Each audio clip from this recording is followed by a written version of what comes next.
Hi, it's HardReset, and today I'll show you what to do if fingerprint sensor is not working on Redmi 13X.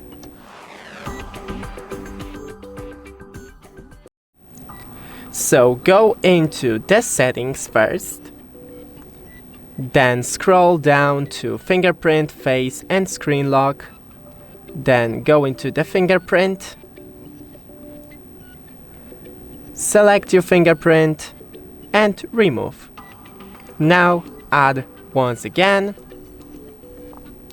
draw your pattern and follow the steps.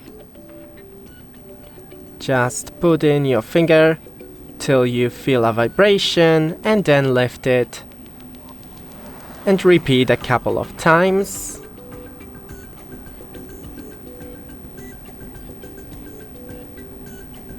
And it is done. I don't want to add face. Done. And if it's still not working, then take a microfiber and just clean the fingerprint sensor.